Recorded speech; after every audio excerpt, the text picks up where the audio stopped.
ខ្ញុំជាកម្មករតន្ត្រីលួចសំឡេងឲ្យប្រជាជនស្ដាប់ខ្ញុំជាកម្មករធ្វើភ្លេងដើរលើសំឡេងកាប់លុយទាំងក្តាប់ឈ្មោះខ្ញុំពេលនេះ Superstar រានៅក្នុងវងតារាថាខ្ញុំរះទៅឆ្ងាយកំពួរនៅខ្ពស់ដូចជា Star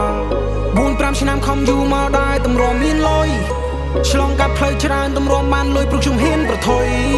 ខ្ញុំធ្វើរឿងច្រើនព្រោះចង់រីកចម្រើនចង់មកឈ្មោះក្លឹមឆ្ងុយ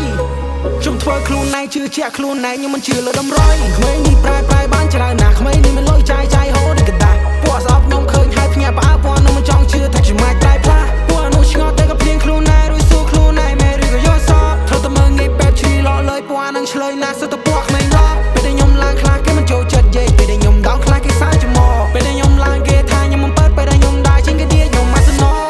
តែពូនេះហ្វៃពូនេះមិនមែន real តែពូនេះហ្វៃពូនេះមិនមែន real តែ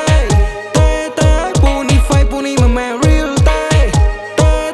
ពូនេះហ្វៃពូនេះមិនមែន real តែខ្ញុំជាកម្មករតន្ត្រីលួចសំឡេងឲ្យប្រជាជនស្ដាប់ខ្ញុំជាកម្មករធ្វើភ្លេងដើរលើសំឡេងកាប់លុយទាំងក្តាប់ឈ្មោះខ្ញុំពេលនេះ Superstar រានៅក្នុងវងតារាថា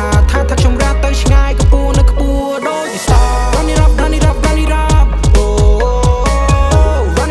it up oh run it up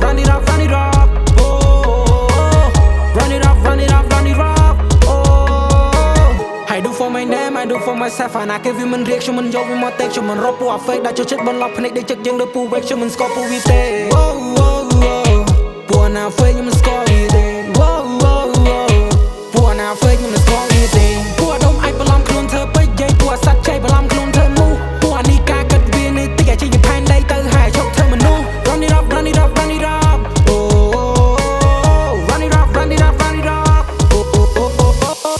ខ្ញុំជាកម្មករតន្ត្រីលួចសំឡេងឲ្យប្រជាជនស្ដាប់ខ្ញុំជាកម្មករធ្វើភ្លេងដើរលើសំឡេងកាប់លុយទាំងក្តាប់ឈ្មោះខ្ញុំពេលនេះ Superstar រានៅក្នុងវងតារាថាខ្ញុំរះទៅឆ្ងាយកំពួរនៅខ្ពស់ដូចជា Star 4-5 ឆ្នាំខំយូរមកដែរតម្រាំមានលុយ